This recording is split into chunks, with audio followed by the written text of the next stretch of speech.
Eu estou menos preocupada, vocês vão rir, com o Bolsonaro e mais preocupada com a sociedade brasileira, que não só votou nele, mas que tem tido um comportamento fora de todas as referências que a gente tem na história. Né? Eu não encontrei em nenhum momento da história do Brasil uma sociedade, uma larga fatia da sociedade se comportando da maneira como ela está se comportando, com indiferença, com falta de solidariedade, com falta de confiança. Quer dizer, tem um esgarçamento no tecido da sociedade que me parece muito preocupante. Né? E a gente tem que lembrar também, quer dizer, que o Bolsonaro foi eleito, né? E continua tendo esse apoio, mesmo nas circunstâncias em que nós estamos vivendo. Então, é como se algo tivesse dado errado, né? Sem referência na história, sem referência atrás, para que a gente possa pensar e buscar uma referência. Não, mas isso já aconteceu nessas circunstâncias. Então, a gente está vivendo, eu acredito, um momento muito inédito na história do Brasil. E pensar junto é fundamental para que a gente consiga entender esse momento e agir dentro dele, né? Ler e agir nesse momento. E estarmos juntos pensando tem algo a ver com a própria república, né? Com o próprio republicanismo. Então, se eu voltar no conceito, se eu começar pensando o que é a ideia de república, né, nós vamos ver que os historiadores não têm nenhum acordo sobre o que é a ideia de república, sobre a origem da nossa ideia de república. Né? República a tradição republicana é muito antiga, ela não tem uma definição única, a república, e ela conserva, mas ela se mantém, né, essa tradição se mantém com várias inclusões conceituais até os dias de hoje. Né? Talvez, se a gente for pensar de onde que surge o conceito, seria legal a gente pensar numa encruzilhada imaginária entre Atenas e Roma, por volta de 366 a.C. e 43 a.C., e nessa encruzilhada nós vamos encontrar em Atenas, né, um termo que vai surgir, que é o termo politeia, que surge quando os atenienses estão precisando de pensar como que eles vão se opor à tirania. Né? A tirania, como é que nós vamos nos opor? Né? Como é que nós vamos nos opor a uma forma de governo em que um homem ou alguns homens governam como senhores e de acordo com a sua vontade? Essa é a ideia de tirania que está lá, e aí os atenienses vão construir um termo dúbio, que é o termo politeia, porque ele tanto vai designar uma forma de governo e a maneira como que governados e governantes se relacionam, mas ele também vai designar a possibilidade de uma vida livre entre iguais. Então, reparem, tem um sentido largo e um sentido estreito. O sentido estreito é nós pensarmos na maneira como se relaciona governo e governantes. E o largo é a possibilidade, como é que nós podemos viver livres entre pessoas que são iguais? Nós podemos diminuir esse grupo de iguais ou expandir esse grupo de iguais, mas essa é a ideia que está na origem lá da politeia. E é esse sentido duplo e dúbio, né, que o Cícero, lá em Roma, vai conservar quando ele traduz politeia por res pública. Né?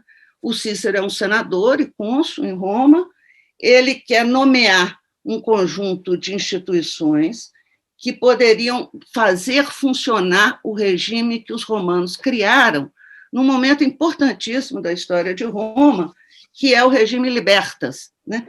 Que é uma forma política também de prevenção à tirania. É o momento em que Roma bota para fora os tiranos, né? A expulsão do último rei de Roma, que é Tarquínio, o Soberbo, e esse regime, então, se chama libertas. Ele é contra a tirania. Reparem, na sua origem mais antiga, né, a república está fincada como o outro da república, o inimigo da república, são as tiranias, né, são as formas de tirania.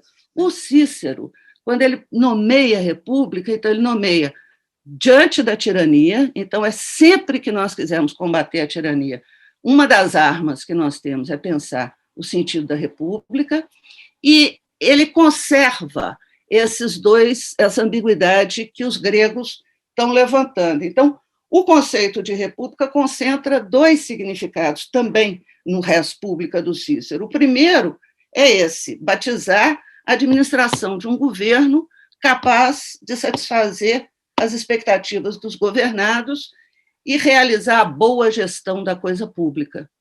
Esse é o sentido estreito da república, a coisa do povo, a coisa pública como a coisa de todos nós.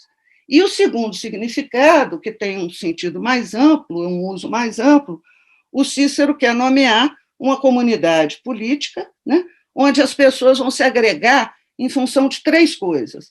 Elas vão se agregar em função do direito, do interesse comum e do bem comum. Então, nessas duas, a palavra, o conceito de república, então, ele monta, se a gente fizer andar no tempo um pouquinho, ele traz para nós pensarmos tanto a questão da boa gestão da coisa pública, quanto a construção de um conjunto de instituições que tem que ser capaz de vincular justiça e liberdade como o motor mesmo do cotidiano dessa comunidade. Como é que nós vamos? Quais são as instituições que nós podemos pensar para reunir justiça e liberdade, para vincular a justiça e a liberdade?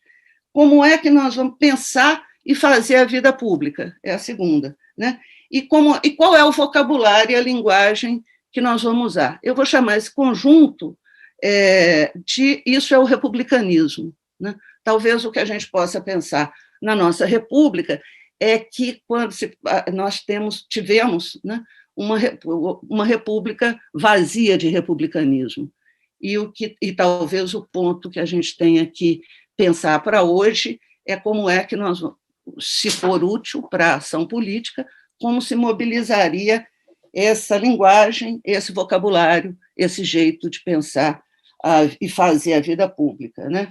Se eu der um salto no tempo, que nenhum historiador pode saber que eu fiz isso, e trouxer para a contemporaneidade, os historiadores vão falar: Heloísa não fez mediação nenhuma, saiu de Roma e foi parar na contemporaneidade, mas só para a gente poder entender o meu argumento, essa linguagem da República, ela se orienta por um conjunto de valores, são o que eu chamaria dos valores do mundo público, que também são importantes para nós hoje. Nós não vamos conseguir viver numa comunidade sem praticar alguns desses valores. E os valores são a tolerância, mas Eugênio tem um texto sensacional sobre tolerância, em que ele mostra como que nós podemos operar com a questão da tolerância. Sem ela, não é possível haver o diálogo e o encontro entre os diferentes, que é essencial para o Brasil hoje. Então, é a virtude da tolerância. Depois vocês façam, Eugênio, dividir com vocês esse texto, porque é muito, muito bom. O outro tema que é fundamental, que a Hannah Arendt coloca muito claramente na questão da República, é a amizade. Porque a amizade é o caminho que faz, ela pavimenta a nossa transição do mundo privado para o mundo público, porque quando nós estamos diante do amigo, e ele está passando um aperto, diz a Hannah Arendt, nós temos que ser capazes de sair de nós mesmos, ouvirmos o argumento dele, pensar sobre o argumento dele, girar e emitir a nossa opinião. Então, é esse deslocamento que a amizade nos proporciona, que também nos permite caminhar na direção do mundo público e na direção do outro. Não só ser capaz de ouvir o outro, mas ser capaz de pensar sobre aquilo que ele está dizendo e emitir uma opinião com relação a isso. O outro valor seria a solidariedade, é quando eu empresto adesão, eu me mobilizo em defesa de uma ideia, e não em defesa só de pessoas. Eu não preciso conhecer as pessoas da minha cidade para poder ser solidária a elas na situação que nós estamos vivendo e usar máscara.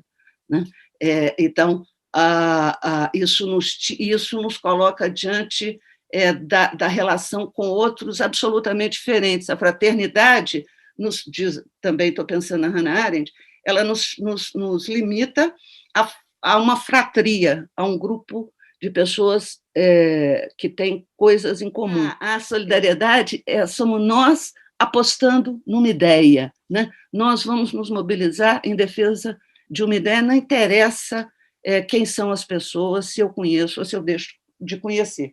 E a última dessas virtudes, desses valores, eu diria, do mundo público, que fazem parte do republicanismo, é a compaixão, né? Nós temos também uma visão, às vezes, muito ligada à igreja, né, da compaixão, mas se nós pensarmos politicamente esse valor, significa que eu vou sentir dor, eu vou me mobilizar, né, diante da dor do outro em que eu reconheço o meu semelhante. A compaixão é um valor importante porque é o que nos impede de estar andando na cidade de Belo Horizonte hoje, passar debaixo do viaduto e não ver as pessoas que estão morando lá, né? São os invisíveis da República. E é a compaixão que nos fará, que será o primeiro afeto, digamos assim, o primeiro valor que vai me fazer olhar para essas pessoas. Depois, ela só me desperta, tá? Ela dá um clique. A Hannah Arendt tem muita implicância com a compaixão, porque ela diz que é um afeto, eu não consigo controlar. Mas talvez, vamos fingir, ninguém conta isso, talvez ela esteja errada nesse aspecto, porque a compaixão não conta isso. Tá? A compaixão ela funcionaria, pelo que eu entendo na leitura do Rousseau, como um gatilho que eu posso apropriar, que eu posso entender hoje a minha capacidade também de ver o outro. São todos valores que me levam a enxergar o outro e, a partir daí, pensar o que eu vou fazer com relação a eles. Esses seriam os grandes valores do republicanismo e que vão regular os nossos modos de convivência dentro da nossa comunidade, né? Contemporaneamente, então, nós podemos pensar que não existe três coisas. Uma, que a república que se diz, então, nós estamos dizendo de um tipo de regime em que a lei e a formulação dos critérios de justiça estão protegendo a sociedade de qualquer interesse particular ou transitório, de qualquer vontade caprichosa ou de vontade arbitrária. O segundo elemento contemporâneo, o segundo componente, digamos assim, contemporâneo, é que, obviamente, não existe república sem repúblicos, não existe república sem cidadão, né? E isso significa que nós precisamos estimular na comunidade os membros a se interessarem pelos assuntos públicos, pelos negócios que dizem respeito a todos nós, né? E entenderem também uma coisa importante, é que somos nós que definimos o que é bom para nós. Então, entra em cena um conceito importante, que é o conceito de bem comum, né? Bem comum é aquilo que a gente vai fazer em comum para o nosso bem, né? E, por exemplo, buscar a felicidade, assegurar o valor do patrimônio cultural, assegurar o valor da igualdade, mitigar a dor, né? O que nós vamos fazer em comum para o nosso bem. Tá? Isso faz parte do nosso interesse pelos assuntos públicos, né? É interessante, e se eu fizer, vou fazer só uma digressão, que a ideia de bem comum ela surge pela primeira vez no Brasil numa conjuração, que é a conjuração do Rio de Janeiro. É a nossa conjuração menos estudada, infelizmente. No meio na estrutura dessa conjuração, é só uma digressão mesmo, na estrutura dessa conjuração, né, na base, no centro dela, tem um monte de médicos, né? E eles começam a discutir que eles precisam levar o conhecimento para o bem da sociedade onde eles vivem, que é o Rio de Janeiro, né? Então, eles começam a fazer coisas sensacionais, por exemplo, tem uma epidemia, aí eles vão lá testar a água da fonte da Carioca para ver se a água está produzindo é responsável pela epidemia. Fazem coisas mais legais. Imaginem vocês, 1794, pleno século XVIII, dor de dente, doença, nós adoecemos. Tá? O remédio tem que vir de Lisboa. Quer dizer, eu morri. Até o remédio chegar, eu morri. O que esses médicos fazem? Eles fazem um mapeamento de toda a flora em volta do Rio de Janeiro e fazem um livro, eles publicam um livro, o livro existe até hoje, em que eles ensinam aos boticários essa planta aqui dá para fazer o remédio tal, que dá para fazer isso, que dá para fazer isso, que dá para diminuir a dor. A outra coisa, chega um médico animadíssimo que tinha acabado de estudar na França, em Montpellier, vai fazer parte da conjuração, e aí ele fala assim, olha, está rolando uma conversa sobre anestesia para as pessoas não sentirem dor na hora de arrancar o dente, então vamos estudar isso. E aí ele faz o primeiro manual de química em língua portuguesa, também publicado, né, para que as pessoas pudessem aprender, para que eles pudessem aprender como criar formas de anestésico. Então, olha, uma conjuração no Rio de Janeiro que traz para nós o valor republicano do interesse público. Né? É uma conjuração muito bacana, eu acho que a gente precisa depois, cheia de... Ela cria a internet também no Rio de Janeiro, mas isso eu acho que vale a gente conversar depois. Mas essa é a ideia do bem público. Então, essas três grandes conjurações, a conjuração mineira, a conjuração do Rio de Janeiro, que traz também a ideia de democracia, e a conjuração da Bahia, elas trazem, elas conformam, elas dão forma final ao nosso repertório republicano e aos nossos valores do mundo público no Brasil, e trazem essa tradição para cá. Então, essa é a questão do cidadão. E uma república depende também, né, eu queria chamar a atenção, dos espaços públicos. O espaço público é a variedade dos espaços, que podem ser topográficos e políticos, que vão ser compartilhados por pessoas que são muito diferentes umas das outras, mas estão dispostas ao debate, estão dispostas ao esclarecimento recíproco, não partidário, e à informação sobre os assuntos de interesse comum. Né? É interessante pensar que essa ideia de espaço público tem a Judith Butler, ela retoma a discussão da Hannah Arendt sobre espaços públicos para pensar formas de atuação, né, na nossa contemporaneidade, em que você ocupa, inclusive, o espaço de maneira performática. Ela faz uma leitura muito inteligente, eu acho, do conceito de espaço público da Hannah Arendt. Né? E aqui, em Belo Horizonte, nós tivemos algumas experiências de retomar o espaço público dessa forma, o duelo dos MC, debaixo do viaduto de Santa Teresa, em que as pessoas não só duelam, mas elas discutem, né? Conversam, trocam ideias, né? A praia na praça. Então, a garotada criou uma forma, duas ou três possibilidades que têm a ver com essa discussão que a própria Judith faz para pensar o espaço público e como ele pode ser apropriado de forma performática, com o corpo, enfim, ela está tentando trazer isso para cá. E eu acho que é uma discussão que ela faz que é interessante da gente considerar. E, finalmente, essa linguagem política da República, né, que é o jeito como nós vamos construir o nosso vocabulário para pensar e para a gente fazer a vida pública. Né? Não é um programa, obviamente, o republicanismo, nem é um modelo fixo de resposta para como é que se exercita o poder, mas é pensar um vocabulário e como que esse vocabulário pode fornecer ferramentas para se formar uma cultura pública, né, imprescindível para que a sociedade consiga se proteger e proteger as instituições políticas do perigo que elas correm com relação à liberdade e com relação à corrupção. O Renato Giannini tem um texto muito, muito bom sobre a discussão da corrupção, que me ensinou muito a pensar a corrupção como vício da República, né? Corrupção e patrimonialismo como vício da República. Também acho que vocês devem, cobrar esse texto dele. Abriu minha cabeça, né? Para pensar a corrupção como vício da República.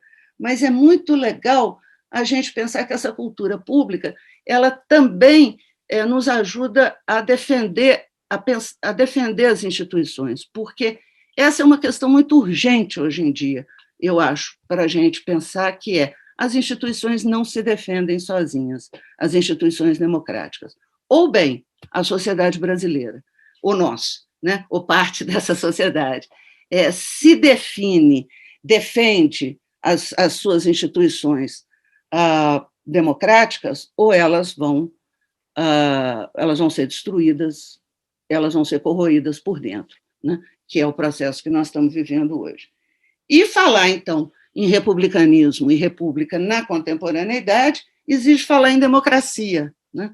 Quer dizer, nos tempos atuais, o Claude Lefort dizia isso numa frase que eu acho legal: a república tem que se tornar democrática e a democracia tem que ser republicana, ou então ela deixa de designar uma sociedade política.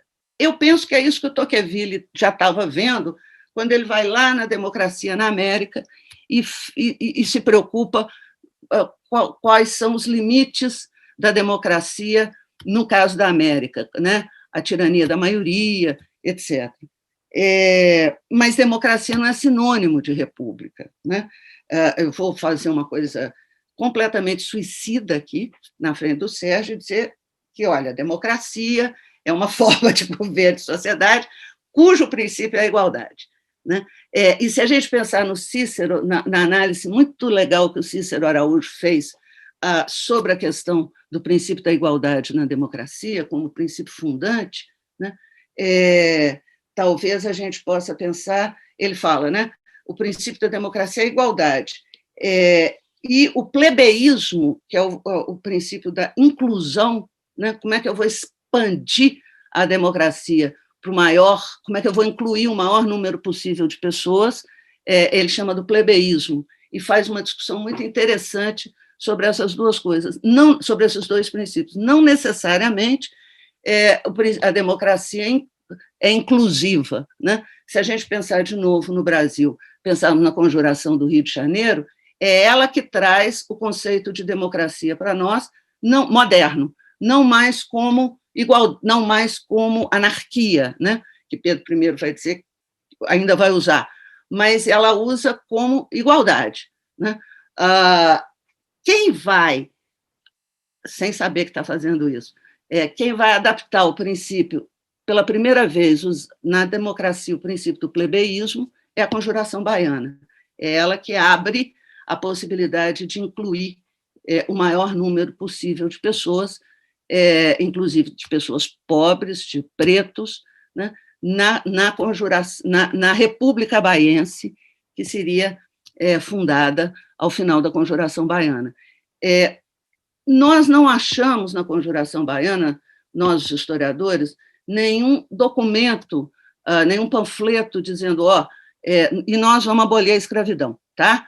Mas, toda vez que eu falo isso, João José Reis fala assim, Heloísa, mas tinha, viu? Por que jogar fora? Mas tinha um panfleto. Eu acho que tinha mesmo. Eles iam se defrontar com a necessidade de discutir a questão da escravidão, da abolição.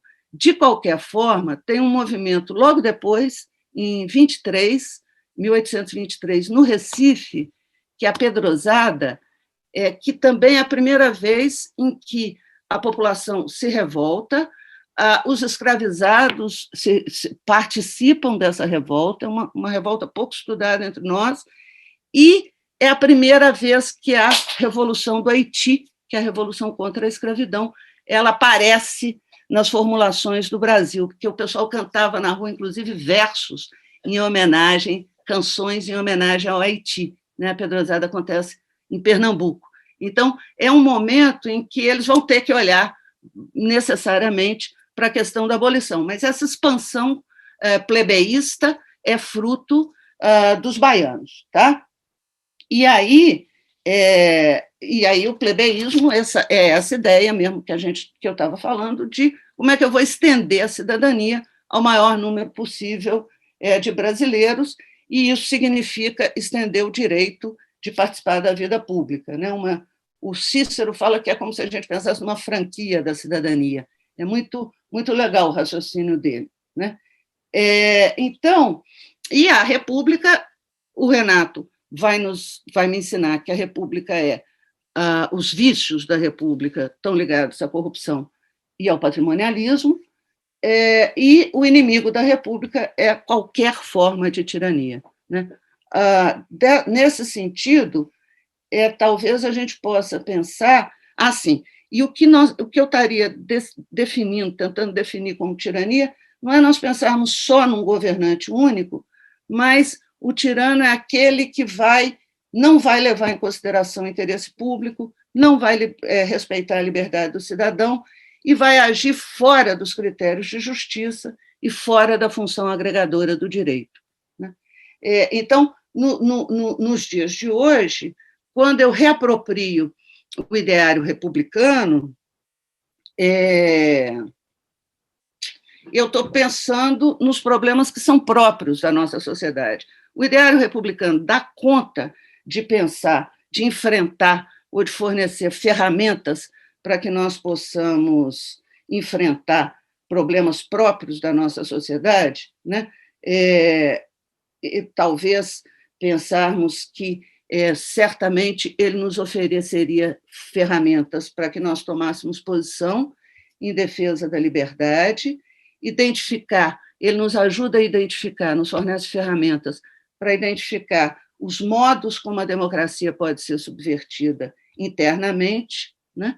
E ele nos ajuda a enfrentar, talvez, o que seja a nossa questão mais emergente, que é como pensar uma forma nova de dominação que está inserida na lógica da modernidade, que é o totalitarismo, né?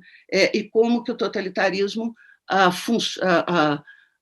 permanece como uma espécie de correntes subterrâneas nas sociedades democráticas após a sua experiência histórica do nazismo e do stalinismo. Então, esses seriam os eixos por onde as ferramentas da tradição republicana poderiam acontecer, né? Com a Constituição de 1888, ela foi muito eficaz no sentido de se preocupar com a democracia, né? Numa sociedade de desiguais, numa sociedade hierárquica, numa sociedade fundada na escravidão, a questão da democracia é urgente. E aí, a questão da igualdade. E, provavelmente, o que aconteceu com os nossos constituintes, e conosco, talvez, era pensarmos que nós deixamos de lado, né, a questão da República e nos concentramos na democracia, tá? Então, a Constituição ela foi muito eficiente, muito preocupada na questão, para pensar a questão da democracia, mas ela apostou num governo de leis, liberdade pública e direitos, mas ela perdeu de vista a oportunidade de dotar a República de republicanismo, né? Então, é quase como se fosse uma sinonímia, República e democracia, né? E a República não passa de uma forma de governo, então a alma da Constituição vai ser a democracia. Eu estou sendo simplista, mas é só para apontar onde talvez a gente possa ter tido um ponto de mudança, né? E aí, talvez a originalidade da nossa Constituição seja essa, né? Também construir uma democracia sem república, né? E sem se dar conta de que uma depende da outra, tá? A outra coisa que eu queria chamar a atenção para nós é que até 2018, embora a república funcionasse como uma palavra oca, ela estava sendo sistematicamente invocada no Brasil, né? Qualquer um era republicano, todo mundo no Brasil era republicano, eu espero republicanamente a polícia, né? Então, mas ninguém sabia muito bem o que era ser republicano, né? Sumiu a palavra, reparem, não se fala mais, né? É como se o processo de destruição que está ocorrendo hoje no Brasil tem atingido até a palavra república, até a república como essa forma, só como essa palavra que nós usávamos em determinadas circunstâncias. Eu queria lembrar, para a gente pensar esse meu argumento, que no dia 17 de março de 2019, né, teve um jantar lá em Washington, na residência do embaixador brasileiro, e o Bolsonaro deixou claro qual era o projeto dele para o Brasil, né? Ele disse que não tinha projeto, conceber um projeto para o Brasil não fazia parte do propósito do governo. E ele começa o discurso dele dizendo que ele é um líder, abre aspas, ungido pela vontade de Deus na presidência da República, e aí depois ele termina o discurso dizendo a seguinte frase: o Brasil não é um terreno aberto onde nós pretendemos construir coisas para o nosso povo, né? Nós temos é que desconstruir muita coisa, desfazer muita coisa. Ele não estava brincando, né? Ele prometeu isso e cumpriu. Pela primeira vez, eu acho, na nossa história, falta um projeto de Brasil, né? Nós não falta um projeto de futuro e falta um projeto de Brasil. Essa desconstrução, né, ela vai ocorrer de diferentes maneiras. Ela tá, por isso, talvez o republicanismo seja útil para defender as instituições, né? E vocês vão observar que tem hoje no Brasil uma complexidade de crise, saúde, meio ambiente, economia, educação, política, falta apenas a crise social, né? E o processo de corrosão, de destruição, está se dando através de uma corrosão interna. É isso que também é novo na nossa história, né? Nós não temos nenhuma experiência na história do Brasil, nenhuma referência na história do Brasil desse projeto de erosão das instituições, né? E desse projeto de operar de dentro para fora, né? Para poder atingir as agências de Estado e as instituições. Reparem que é um processo de degradação, né? No caso das instituições, isso aparece seja pela cooptação, né? Seja pela corrosão e pela mediocridade. Basta eu nomear um sujeito medíocre ou contrário, quer dizer, quando eu nomeio um ministro do meio ambiente que é contrário ao meio ambiente, o propósito é a corrosão mesmo, o propósito é a destruição daquilo ali. Mas eu queria chamar a atenção para o fato de que esse processo de degradação, né, que está ocorrendo no Brasil, que atinge a sociedade e que é um projeto de poder, ele atinge a linguagem, e era bom a gente prestar atenção qual que é o significado da degradação da linguagem, pensando republicanamente, né? Reparem, a linguagem que está sendo utilizada pelo presidente da República, ela é uma linguagem voltada para o confronto, ela é truculenta e ela é vulgar, tá? Ela oferece às pessoas uma simplificação brutal da nossa sociedade, ela constrói uma imaginação absolutamente moralista da política e constrói uma espécie...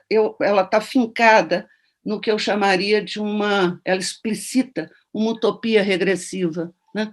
Onde você fincada em alguns pilares, e um deles seria nós pensarmos nesse povo, num povo plenamente unido, num povo moralmente puro, né? Que está contra versus uma prática política velha, corrupta e corrompida.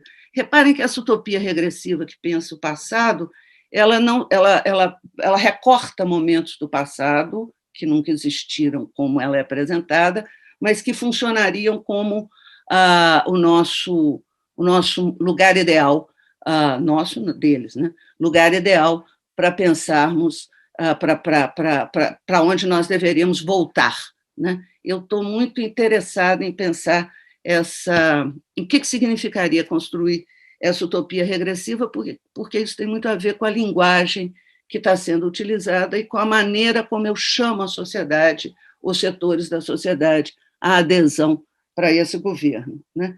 No caso do Bolsonaro, o repertório dessa linguagem também é muito limitado, né? Reparem, ele diz uma coisa só repetidas vezes, e reparem que ele aumenta o volume, né? É no volume máximo, ele repete, ele faz frases mal articuladas, e o ponto central não é a transformação do opositor em inimigo, é a degradação do inimigo. Tá? É a desqualificação do inimigo. Eu posso dizer, isso faz diferença, penso eu, no caso da linguagem. Né? Se nós lembrarmos aquela reunião famosa do Ministério de 22 de abril, né, tão importante quanto o que foi dito, que a imprensa trouxe para nós, é como que foi dito. Tá? Por quê? Meu argumento então, olha lá, né, a concordância capenga, as regências estão toda errada, os neologismos cafajestes, a profusão de palavrões, mas reparem, alguma coisa naquela reunião está sendo arrasada. Né? Quando você vê essa linguagem em ação, ela está arrasando alguma coisa. A linguagem que está sendo empregada ali está arrasando todo o entorno daquela reunião. O entorno daquela reunião é a República. O conjunto de valores civilizatórios, pelo menos 3 valores civilizatórios estão sendo arrasados ali, ao lado da República. O letramento, claro, o conhecimento e a cultura. Né? Então, essa linguagem, ela indica isso. E ela indica mais 2 pontos. Eu peguei a linguagem para a gente pensar algo que está ligado a essa corrosão de uma forma mais objetiva, né? Assim, de uma forma que eu conseguisse exemplificar. Mas eu acho que tem uma coisa que dá para pensar também, é que essa linguagem também nos chama atenção para 2 aspectos. O primeiro é em que momento vai ocorrer a passagem da violência da linguagem para a violência política. No caso do Trump, ocorreu. Né? A sensação que eu tenho é essa. Quando é que vai se dar a passagem? Porque nós estamos no fio da navalha. Que momento você vai fazer a passagem da violência vocabular para a violência política? No caso do Bolsonaro, também houve essa tentativa no dia 10 de maio ou abril, tem que ver a data aqui, não anotei, do ano passado, quando ele tentou um pronunciamento militar, uma forma de golpe. Né? E seria um momento em que ia passar a violência vocabular e passa para a violência política. A segunda questão que eu acho que vale a pena pensar é até que ponto o uso dessa linguagem é um sintoma. Essa linguagem arrasa com a República, destruiu a República. Até que ponto ela é um sintoma do estágio em que se encontra a democracia e a sociedade brasileira hoje? E se isso é possível de ser pensado, o que nós temos que fazer a respeito? Né? Porque o que me incomoda profundamente é nós pensarmos que isso tem a ver com... Os brasileiros não ignoram o que está acontecendo. Né? Eu reli, nunca tinha me dado conta disso, eu reli o Joaquim Nabuco para uma aula que eu tinha que dar, e aí bateu um negócio na minha frente que eu levei muito susto, porque eu nunca tinha prestado atenção numa coisa que ele falava, que era o seguinte: ele diz para nós que o Brasil foi fundado na escravidão, tá? O marco de fundação é a escravidão, né? E, diante disso, o Brasil realizou, né, uma ficção engenhosa de nação. O que é isso?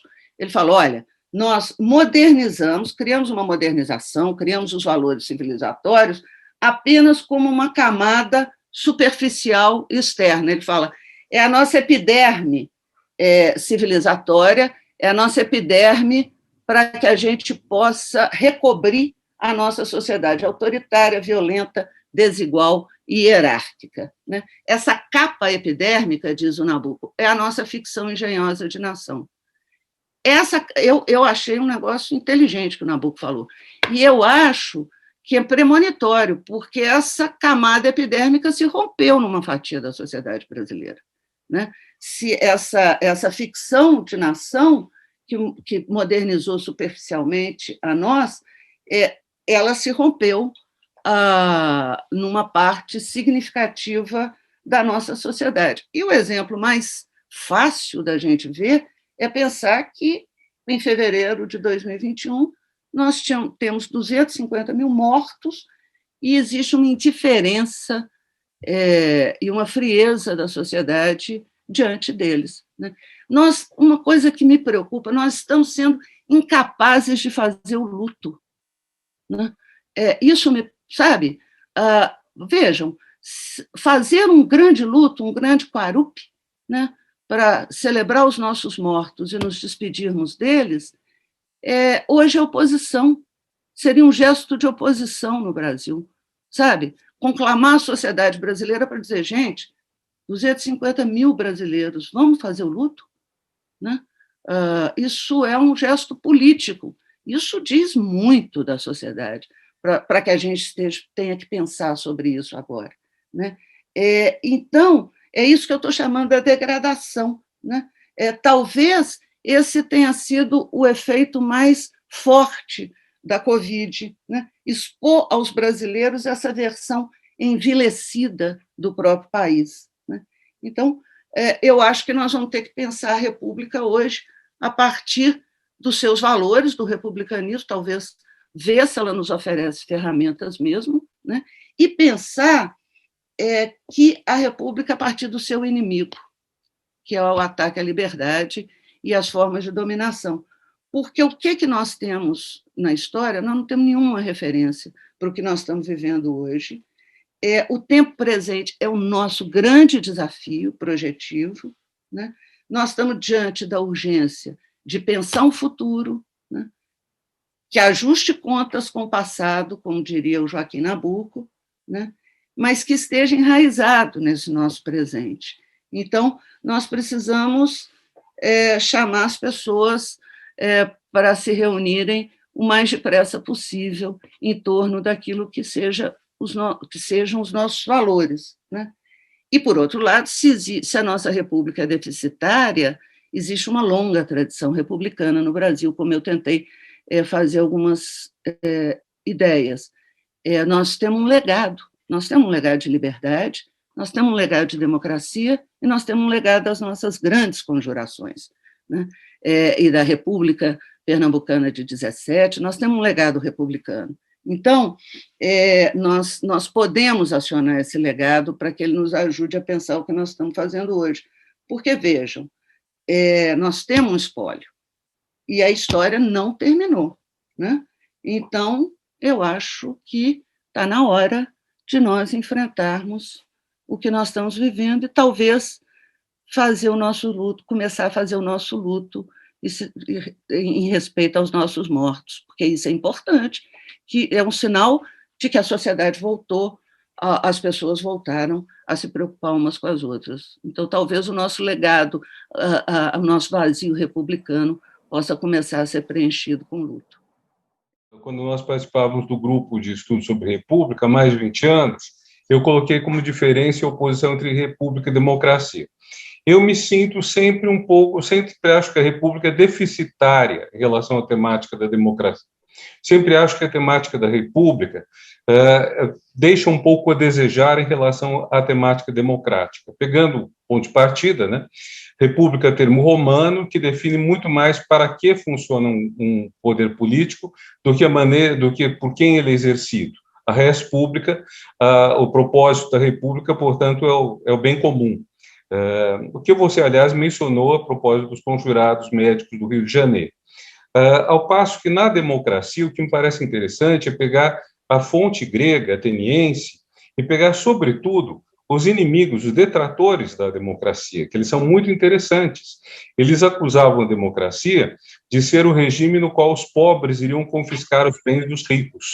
Então, a democracia tem esse elemento, desde o início, fortemente social, razão pela qual eu discordo daqueles que dizem que na democracia moderna o componente social é tardio, que a democracia moderna começa como democracia política e só mais tarde vai agregar pautas trabalhistas e sociais. Até é verdade para a modernidade, mas é que a modernidade nasceu charcutando, digamos, amputando, separando, dividindo aquilo que era único na democracia ateniense, que era a parte política, a parte social.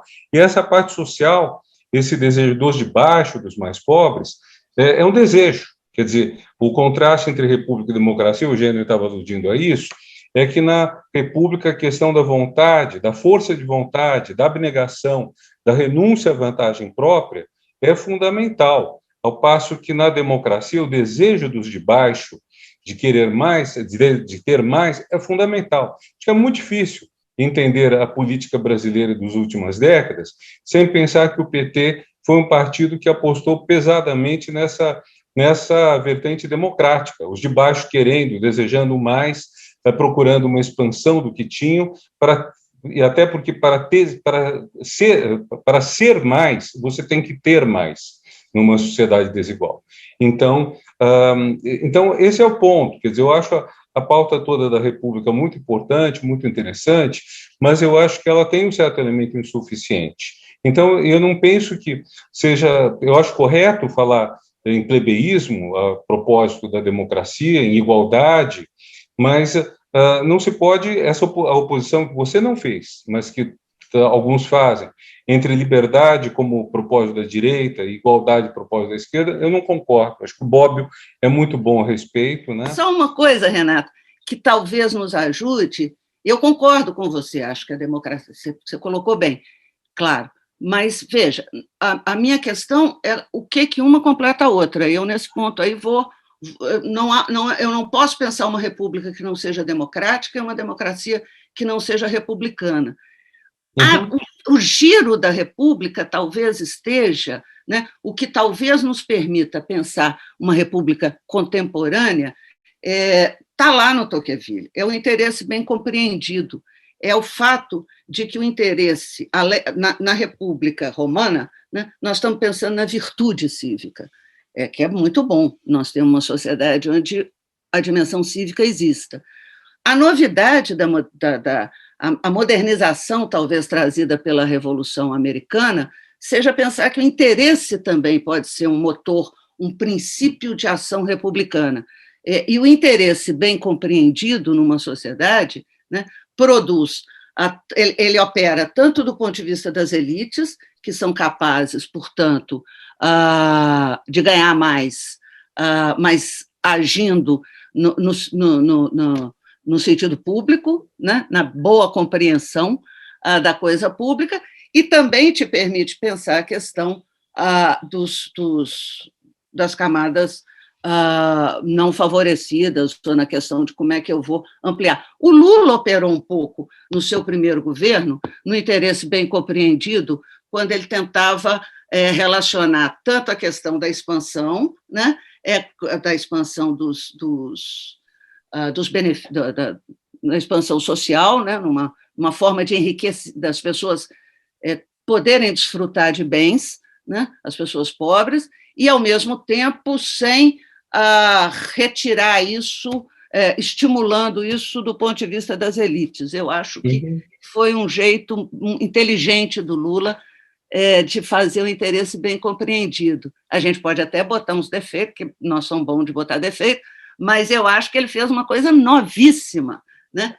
E esse é o lado republicano, talvez, do primeiro governo do Lula, como é que ele tenta, sem ele certamente ter feito esse raciocínio, mas se eu fosse analisar, eu puxaria um pouco aí. A outra, que na universidade funcionou também, no projeto do Haddad, no projeto que você fez, como que nós poderíamos fazer o interesse bem compreendido na universidade pública. Então, acho que tem um caminho aí que pode ser legal para juntar as duas coisas da República e da democracia. Várias coisas são perturbadoras nesse contexto que a gente está vivendo, no Brasil e no mundo, né? Eu vi você falando para o pessoal da UFBA, né? Lembrando Tocqueville, falando, Tocqueville, a democracia é também um modo de viver em sociedade. Você falou isso, eu conheço a visão do Tocqueville sobre a democracia na América. Aí tem um certo momento que você fala, mas o problema do Brasil, que o Brasil hoje, eu cito, abre aspas, é um aglomerado de homens e mulheres muito vorazes e violentos, profundamente solitários, egoístas e ressentidos. Fecho aspas. Você mencionou, isso é algo que nós estamos assistindo, é muito perturbador a gente pensar o futuro da nossa democracia, da nossa república, nesse contexto social. E ainda com o agravante de que o tradicionalismo, que é totalmente antidemocrático, por definição, está impregnado nessa coisa da cultura evangélica, essa coisa que cria uma perturbação adicional. Essa é a primeira parte da pergunta. E a última, meteórica, é Rousseau, 1762, quando ele fala do contrato social, uma coisa que foi absolutamente emblemática para a humanidade, e aí a vontade geral, a vontade da maioria, certamente é algo fundamental, e hoje, com essa transição de capitalismo, né, do capitalismo fordista para o capitalismo digital, vamos chamar assim, a vontade geral foi para o saco.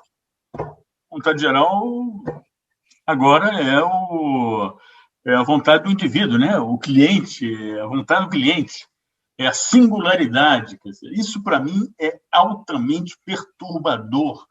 A vontade geral está sendo jogada no lixo da história prática, e com essa força do capitalismo digital, essa coisa da vontade individual, da singularidade, isso tudo, para mim, não bate com um projeto futuro, um projeto de democracia, um projeto de república, onde o indivíduo é o foco, né? Repare que tem um processo que não dá para a gente analisar aqui, mas que tem a ver com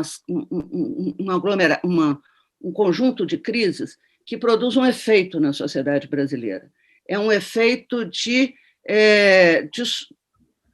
uma espécie de sociabilidade amorfa que está esgarçando os laços de sociabilidade entre nós, né? Então, o que está sendo esgarçado são alguns dos valores que eu chamei a atenção para a República. Quer dizer, nós estamos perdendo a dimensão da confiança intersocial, nós estamos perdendo a dimensão da solidariedade, né? E nós estamos perdendo o senso de pertencimento, né?